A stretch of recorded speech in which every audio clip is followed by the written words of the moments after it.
Hey, what's going on, world? You know who it is. It's your host, Zeus Cruz. Welcome you to another segment of A Word with the World. Got a special guest in the building. It's a person you're familiar with. You know who he is. You've seen his face before. You know what I mean? This guy right here, we've been peoples for 20 plus years. It's more than just a best friend thing. It's a brotherhood. You know what I'm saying? This is like my brother from another mother. You know what I mean? Welcome, Mr. Jason Canion, a.k.a. J-Sub. What's going on, man? What's going on? How you? I'm good. How are you? Here maintaining. You know what I'm saying? Glad to be alive. Same here. Appreciate you doing this segment with me. I figured the people really need to get a more in-depth synopsis of you. You know what I mean? Kind of rounds you out on who you are. Because I know you multifaceted, multi-talented, and the people kind of really need to kind of get an understanding of that.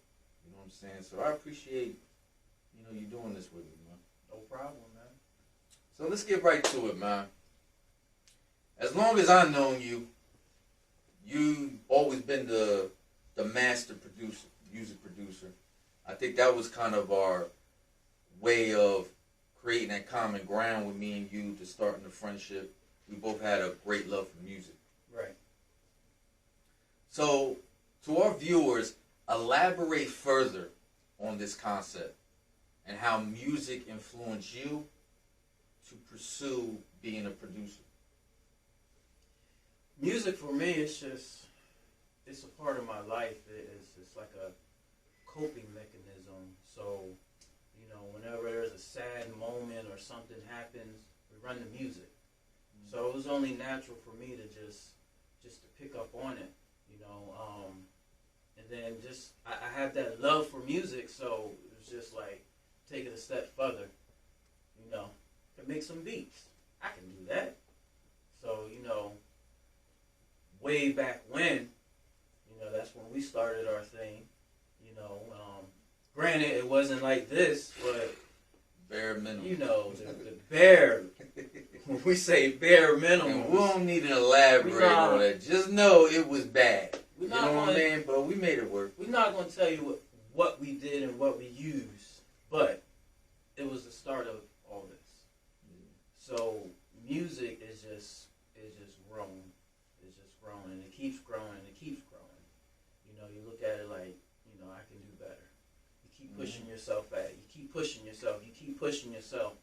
And then boom, you're like, okay, that's good right there. Okay. Mm-hmm. So music for me is just as simple as breathing. Yeah. So that's how I put music now. It's one of them things. It's like me breathing oxygen. That's just how it is. It's like second nature. Yes, it is. So let's dive a little bit further with the whole thing of being a producer.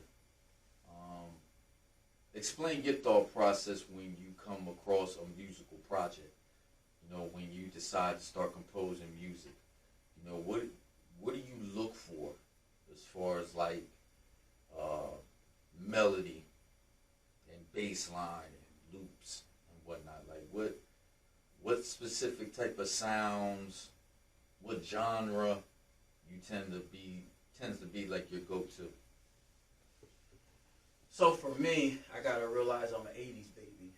Mm-hmm. So I like to stick with. I like the old school stuff too, but also at the same time, I gotta stay with the new school. So it's just kind of like, at one point, I might just be feeling a little down or something. So I might create something that's more like a soft R&B type beat. I have other days where I'm just like, feel a little hyper, want a little bop to it. So, then I get something that has some bop to it. Like I can picture me making something and I can actually hear it in the club, So also too, making beats, you got to think about it too. Like if you play this, is the person that's listening to it, are they going to like it? So sometimes you gotta put yourself in them shoes. Like, I like that. Does it have a beat to it? I need more bass. maybe that flute gonna work better, or get that saxophone going on. So it's just all how I feel at that time. And then when we be doing music, and sometimes you might have something specific you want, I go for it. So that's just all it is. Like, again, it's like second nature. You like, I need that party anthem, then that's what I'm gonna go for. I'm gonna go for that party anthem. I'm gonna go for the bass. I'm gonna go for the drums. That's what I'm looking for. So do you feel more comfortable with, like, because I know us growing up, when we were doing music, and finally we had built a studio, our first studio. Everything was like more analog, everything plugged up to a soundboard mixer, whole lot of wiring and whatnot. And really back then our options was just a drum machine or a keyboard. Now we got like so much different things, so many different types of softwares, everything is plugged up to MIDI. So there's all kinds of different devices to use, sequencers, mix pads, and so forth. Do you still feel more comfortable doing it old school with just a good old keyboard? Or are you kind of involved in a little bit more with like the new age of making music? I do like the old school way because, I love my keyboards. Number one, it gives me more practice. You'll find there's so much you can do with the keyboard, and once you pick a keyboard apart and you just start finding different melodies, it kind of helps you. So when you are doing something and then you flip it to the newer stuff now, it helps you even more because you have the experience off the keyboard. Now it's like, all right, I kind of know what I'm looking for now. And with this new style stuff, and you can find it a whole lot quicker. It's a whole lot easier. Good point. Because also too, like, I know, like, when we're meddling around in the studio, I'm trying to think of a new beat to come up with. I still would like the keyboard because it offered like that template where you could play around with some sounds, and then you can go to the more heavier stuff, go into the different softwares, using and try to manipulate that sound through using the different devices and whatnot. Right. Yeah, that's one thing you probably agree with me. It's essential to have a traditional keyboard as part of your studio. Yes, definitely. It's cool to have all the other devices, mix pads and sequencers and things of the such. You know what I mean? There's no way of getting around the audio software. You're definitely going to need that, especially if you're looking for specific sounds or whatnot. But there's nothing like just using a keyboard, an old-fashioned keyboard, and just doing your mixes there. You know what I mean? And I ain't gonna lie, man, I've always been kind of envious of you when it comes to the keyboard thing, because, I'm not as prolific on it or efficient as you is, you know what I'm saying? I'm kind of just a few keys at a time, but you kind of like on some Mozart shit all over the place with it, you know what I mean? Down through the years, I've gotten a little bit better. My ears opening up. Just having you there to push it, You're like, yo, I need this. And then, I'm home I don't want to let you down, so it's like, I got to come up with something. It pushes you even more. And it's made me better at the keyboard, especially when I don't know notes like that. I can't read music, but I have that ear. Mm-hmm. And a lot of the famous musicians that we may know, they can't read music either. Truth to be told, they got that ear for it though. Once you, it's like a little, I don't know what to call it. It's just something inside here. Once you get it, you got it. So when I go on the keyboard, I can play. My fingers will move, and you might think I know how to read music and all that. I don't. It's just whatever I feel. Yeah, that's one thing I do notice about you is just the way you're able to blend chords and notes together. Like, you just know how to make different instruments work. some people think you could just kind of just pizzazz and just put all that together, and it just automatically you get, you create a fully orchestrated beat. But not all different instruments and stuff work together with each other. Certain instruments, like brass instruments, like French horns and trumpets, they tend to overpower if you're using more like string instruments, violins and stuff like that, or even just a bass piano. You know what I mean? It can override that. So, yeah, it's all food for thought. We're just putting out there for y'all if y'all are looking for, if you're starting to be interested in being a producer. These are just little gems to be aware of when you start your musical project. But let's get beyond the realm of music just for a bit. Okay. And let's talk about this right here. If you notice up here, we got Olympian Multimedia presents Project Songbook, and I happen to notice your name there on the front cover. So you were a contributor toward a book, which is, I gotta put my pitch out there. Available on Amazon, Barnes & Nobles, and Goodreads.com. Check it out. It's basically a book comprised of songs that's never been recorded. They're exclusive to the book. So, being that you contributed to the book as a feature author, explain the process through your eyes when we were putting together the book project. And is there any similarities or differences between working on a book and producing music? Well, as far as the book, it's taught me that when you are an author, you have to really open up your vocabulary. We can't use the same words that we normally would use just talking to each other. We gotta, writing a book, it lets you know that you made the normal word that you would use. There's like 10 other words that means the same thing. So, that's the one thing I learned. Like when when I was writing, I'm thinking, man, this is some genius work right here. And then I give it to you, and you're like, nope, nah, cross that out. We're gonna use this. Then I'm like, kind of burst my bubble a little bit. I thought this was some genius stuff, but it also lets you know that you have to open up your vocabulary, and you show me there are other means to use to find these different words to get your point across. And for that, it makes things a little bit easier. Not putting it out there, but when the next book happens, I feel as though that I'll be more prepared. I'll know better how to use my words now.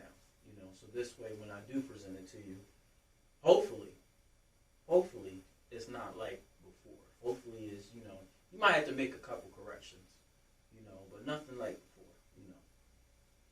Taking out whole sentences, maybe taking out a whole paragraph that it took me like 5 days to do. Listen, everybody, he's over-exaggerating just a little bit. You know what I mean? He put some really good content, but like what you were piggybacking on what you're saying, it's more than just putting words to paper. Right. Anybody and their mama could go ahead and just put some sentences together, phrases together, you know what I mean, and try to make it poetic, try to make it, make the material relevant, cohesive, you know what I mean? But there really is a technique, you know what I mean, when it comes to just writing, you know what I mean? And on top of that, again, piggybacking off what you're saying, of not limiting yourself. Right. There's more than one way to express yourself, especially toward a specific topic. So why limit yourself to the regular words that you hear all the time? The English language got thousands upon thousands of words. You know what I mean? Just expand yourself a little bit. And that's all it is. You help me open up my brain. So now I know that, hey, I can use different words, but they mean this word, and it introduced me to that, because, again, the author it's not as easy as you think. Especially you're new at it, I'm new at it, we talking to somebody who put out 6 books already, you know, it's easy for him. You know, newcomer like me, wasn't that easy. But I've always been good with the words, but, you know, my words has just been like this, you know. I had to step my game up now. You know, when you want to put a book out, you got to step your game up now. Now I got to be over here now in a different bracket, you know. So it just helped expand my mind. So when it comes to like the books and just creating that, is there a correlation between that and like when you're ready to produce music? You know, I think writing books and music, it goes hand in hand because you want to make sure what you're doing, you're giving it your all. You're putting something out. So when I do my beats, you know, I want to make sure that, you know, them first 30 seconds, you know, I can see you know, nodding your head, patting your foot. You know, you might even be snapping and not realizing it. You know, that lets me know that, all right, they like my beat. So it's the same thing when you write a book. You know, when you read that introduction, you know, you can look at the book, look at the cover, and sometimes that introduction, that's what's going to draw you in. You know, you get that introduction, you're like, wow, okay, I need to read more of this. You know, so they're two different things, but when you do them, you know, you want to put 100%. You know, you want to make sure this is the best product you're putting out. So that's how I feel. They're the same, but different. So let's get out of this realm for a little bit and go into another realm. You know what I mean? Because, you know, I've known this guy for years, so you know somebody for a long period of time, you get to know their likes and dislikes and stuff. And I know a big thing besides the music is cooking. As long as I've known you, you always was really big into the cooking and doing different meals. I know from time to time you do like the platters and whatnot. So how did you develop your desire to cook, and what's your specialty? So as far as my cooking thing, years ago, you know, when I was young, 9, 10, if not younger, my mom used to have me in the kitchen all the time. You know, never really did nothing but just sit at the table and watch her cook. You know, and I'm a big fan of eating. You know, so that was my mom's thing. Like, you know, my son gonna learn how to cook. Period. You know, so as much as I didn't always, the timing, you know, when I'm trying to watch cartoons, you know, Saturday, trying to watch cartoons, you know, mom's timing wasn't the greatest, but it was, the timing worked for her, but it didn't work for me. But it just taught me, just watching her being in the kitchen, that, hey, you can do this too. And then as I got older, you know, I'm like, all right, I'm going to start cooking. At a certain point, mom stopped cooking for you, you know, so you had no choice. So I just started to start cooking. And then whenever I cook something, I run it by her. You know, I made fried chicken. I let her taste it. You know, she's either going to say it's good, or she's going to say, son, don't ever make that again. That's it. So a lot of the stuff that I've cooked now, I ran it past her.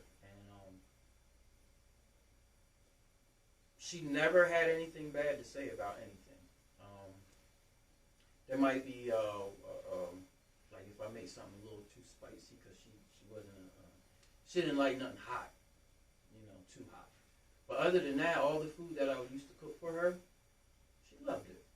So, you know, as I got older, that became my thing. I started like, oh, okay, I can make platters now. I can sell platters. And the thing about that is you got to make sure that,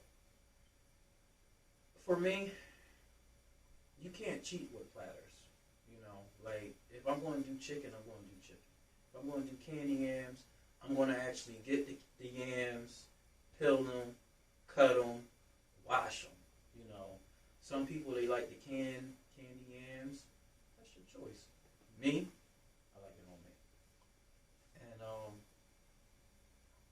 yeah, cooking is just like my music. You know, I want to make sure that whatever I do is 100%.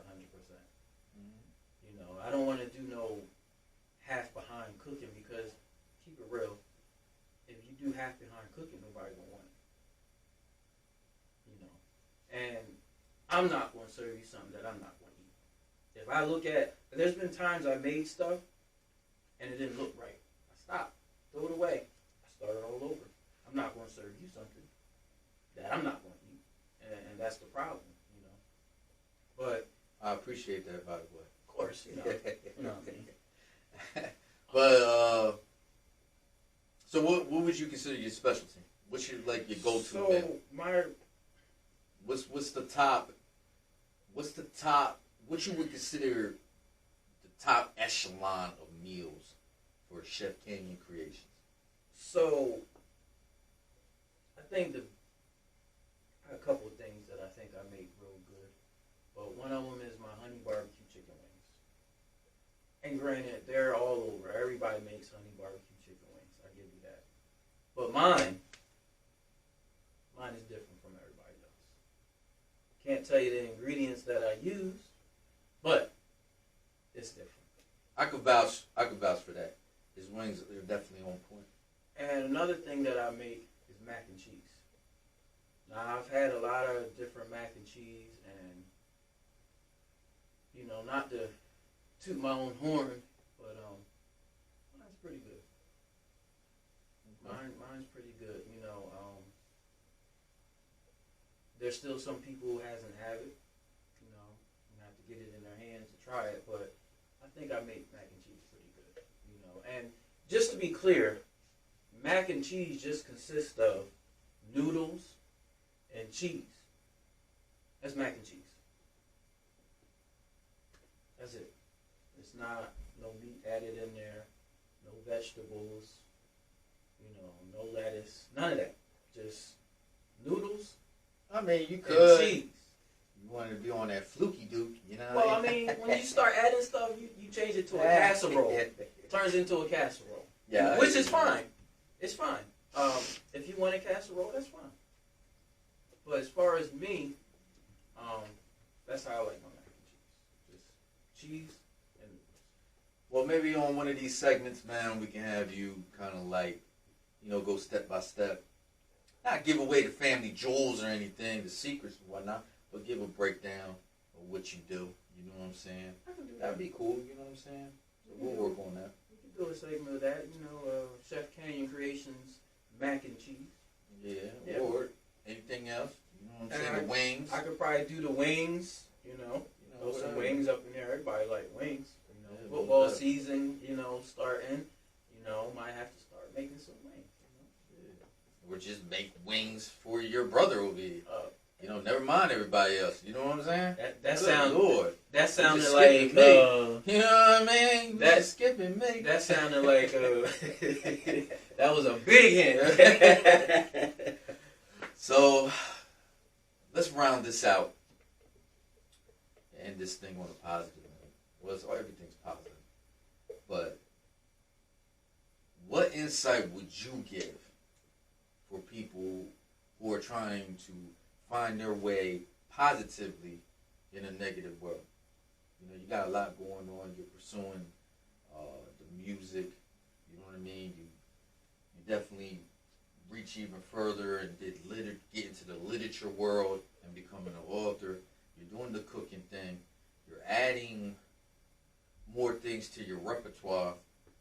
So what insight would you give for someone who's trying to be a music producer, who wants to pursue being an author, or pursue being a cook, or an athlete, or anything? You know what I mean?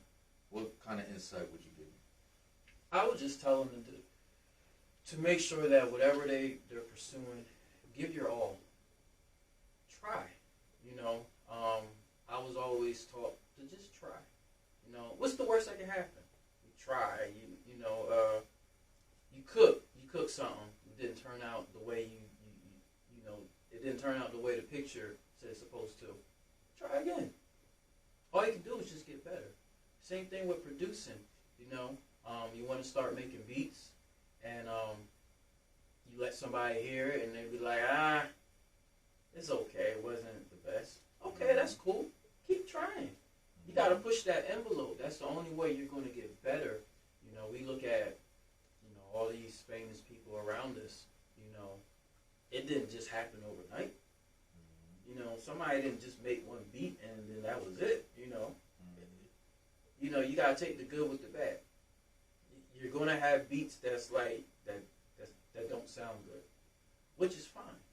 But just push yourself even more. You know, I made a bad beat today. I'm gonna make a great beat, and you just keep pushing yourself. The same thing with the writing. You know, you want to be an author, pursue it. You know, but just know that you can expand your vocabulary. You know, that's all. Just put 100% in whatever it is you're trying to do. If it's your passion, you know, you're going to push yourself to get better. Don't give up. So the basic whole scope of it is don't let your passion stay a dream. At some point, make it a reality. Stop sitting on skills. Stop sitting on talent. That's the problem. We sit on our talent, and then it's like, oh, I'll eventually do it. I'll eventually do it. It don't happen. You know? You got talent, use it. You know? It's going to help you out. It's going to help the next person out. Before you know it, could be helping the world out. Don't sit on your talent. Good point, man. Wise words from Mr. Jason Canion. So I definitely appreciate you coming through and having to sit down with me. I definitely wanted to give the viewers a more retrospective of you, the person behind the man, the things that you're into. You know what I mean? So this is the tag team right here, man. And we definitely working on some things. Not really going to elaborate right now, but it's definitely working. We're definitely working on numerous projects right now. That is definitely going to be coming out in the next few months. So check them out. But again, it's always a pleasure, my dude. Always. My brother from another mother. Yes, sir. Mr. Canion. And again, you know who I am, man. This is Zeus right here, representing Olympian Multimedia. This was another segment of A Word with the World. We appreciate y'all watching. Till next time.